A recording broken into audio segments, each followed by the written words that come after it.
দেখো আমার that type of গাই যে কনসার্ট এনজয় করে বাট কনসার্টে ইউজুয়ালি যায় না, কারণ প্রথমত টিকিটের প্রাইস একটু বেশি আর মা বাবা অত টাকা খরচা করতে দেবে না just for a concert. And secondly ইচ্ছা করে না, ল্যাজায় খুব বাঙালি মানুষ। বাট যখন আমি জানতে পারলাম যে লিচু বাগান মাঠের বার্ষিক মেলায় 9 তারিখ মানে 9 জানুয়ারি 2025 আসবে মোনালি ঠাকুর, আমি ভাবলাম यार इसमें তো জানা है। আর আমি প্ল্যান বানালাম কার সাথে, রিকুদার সাথে অফকোর্স। অ্যান্ড কিছুদিন পর যখন 9 তারিখ এলো আমি রেডি হয়ে 5টার মধ্যে গেলাম বড় পিসি বাড়িতে, গিয়ে দেখলাম রিকুদা তখনও পড়ে ঘুমাচ্ছে। তো আমাকে তুললাম যে ভাই রেডি হ, রেডি হলো। দেন অর্ঘদা এলো অ্যান্ড আমরা সবাই 6টার মধ্যে চলে গেলাম। তো এখন বাজে 6টা, আমরা এসে গেছি। অ্যান্ড আরও অনেকে আসবে, আপাতত রিকুদা আর অর্ঘদা আছে, আরও অনেকে আসবে। তারপরে আমরা ঢুকবো অ্যান্ড এনজয় করবো। Only men will be there because ছেলে আর মেয়েরা আলাদা থাকবে কনসার্টে। তো আমরা খালি ছেলেরাই আসি, মেয়েরা থাকলে মেয়েরা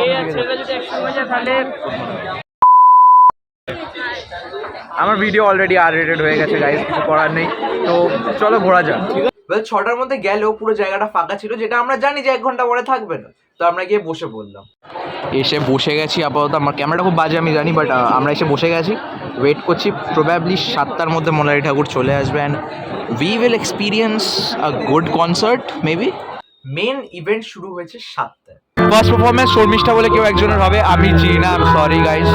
for a second I was like এটা লতা মঙ্গেশকরের গলা, বাট দেন আই রিয়েলাইজ যে না, আমার ক্যামেরাটা বাজে, আই এম সরি গাইস।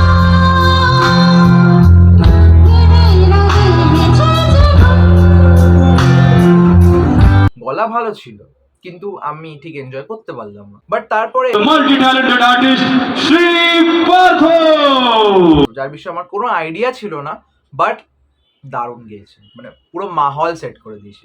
দাদা chose to sing the all time favourite song of many people, Teri Deewani. But এখানে দেখা যাচ্ছে না, যাই হোক গলাটা ভালোই লাগছে।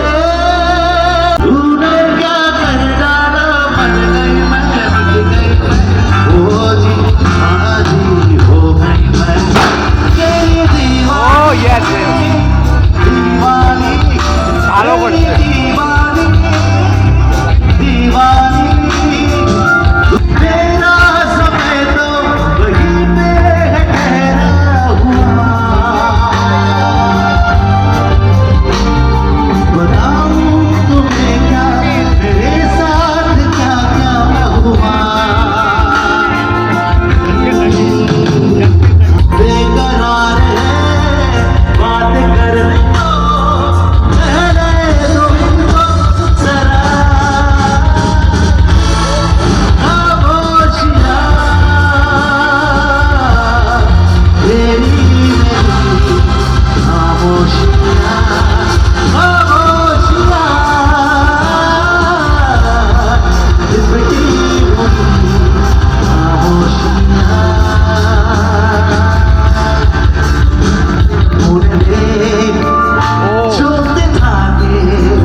আর শ্রীপার্থর যে পারফরমেন্সটা সেটা শেষ হতে হতে অলমোস্ট বেজে গেছিল 8:30।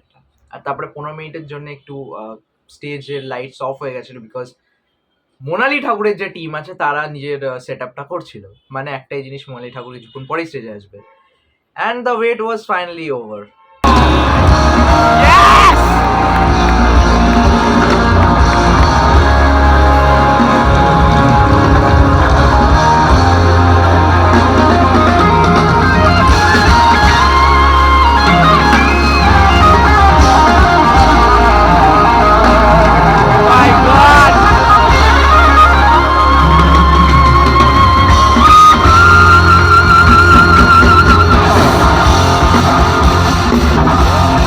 Yes!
দেখো, কনসার্টটা এনজয় করতে করতে আমরা একটু ভুলভাল কাজ করে ফেলেছি, ঠিক আছে? আমরা ব্যারিকেডটা পেরিয়ে ওই সাইডে চলে এসে, এটা খালি মেয়েদের জন্য ছিল, অ্যান্ড ওই সাইডে একটু বেশি চলে গেছি যেখান থেকে আমাদেরকে নোটিস করা যায়। তো আমাদেরকে ধরলো, বের করে দিল। বাট তার মানে এটা কি আমরা আজ যেতে পারবো না? হ্যাঁ, আমরা ঘুরে আবার গেছি একদম ওই সাইড দিয়ে, অ্যান্ড তারপরে বেশিটা এনজয় করতে পারিনি, বাট একটা গানই শুনতে পেরেছি। ভাই এখান দিয়ে বয়ে যাচ্ছি আর ওই গানটা ভালোই ছিল, আমরা যেখানে ছিলাম।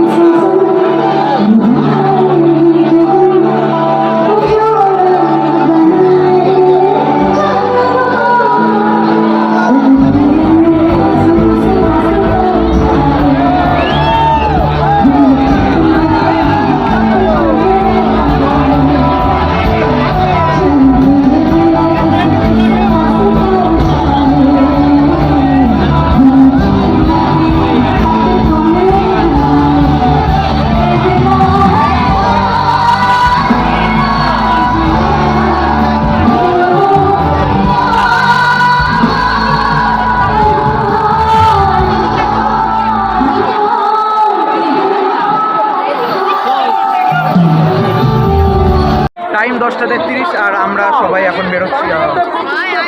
ওয়েল, ইট ওয়াজ ফান, আনন্দ করেছি, কিন্তু পুরোটা এনজয় করতে পারলাম না। ওয়েট, বাট কনসার্ট কি এখানেই শেষ? না, কারণ এবার Moli Thakur mega mix perform করছিল, যেটার complete clips I don't think আমার কাছে আছে, আমি পাইনি কমপ্লিট ক্লিপস। সেরা ছিল, সেরা ছিল। ইট ওয়াজ ফান। ওরা 99 প্লাস ওরা বাট মেইনলি তোমরা বলো মানে আমরা চলে আসছি, মানে ও ভিতর ঢুকেছে, এখনো ওগুলো থাকবে তো আমরা চলে আসছি। তো এনজয় করুক, তো আমাদের বাড়ি যেতে হবে, তো আমরা বাড়ি যাচ্ছি, but it was very fun. এক্সপিরিয়েন্সটা খুব ভালো ছিল, খুব এনজয় করেছি, আর একটু ট্রাবলও ক্রিয়েট করে দিয়েছিলাম আমরা সবাই, বাট দ্যাটস ওকে। জীবনে কিছু এক্সপিরিয়েন্সেস হওয়া উচিত যেগুলো অন্যরা করেনি, আর আমি করেছি। এটাই ওই এক্সপিরিয়েন্সগুলোর মধ্যে একটা ছিল, অ্যান্ড আই হোপ এই বড় ব্লগটা তোমাদের ঠিকঠাক লেগেছে। মোস্ট অফ দ্য টাইম ছিল পারফরমেন্সের clips of Sriparth and Monali Thakur, and তোমরা যারা এই ব্লগটায় গান শোনার জন্য দেখতে এসছো ওদের, তাদের জন্য একটু ভালো ছিল আই গেস, আর যারা আসেনি তাদের জন্য একটু বোরিং লাগবে, but that's okay, because next ব্লগটা খুবই তাড়াতাড়ি আসতে চলেছে, যেটা আমি বলছি না কিছুর উপর, বাট একটা খুবই ভালো কিছুর উপরই হবে, একটা ঘরোয়া জিনিসের উপর। তো নেক্সট ব্লগে দেখা হচ্ছে, till then wait for us. Us বলারও কারণ আছে, we will be right back. By.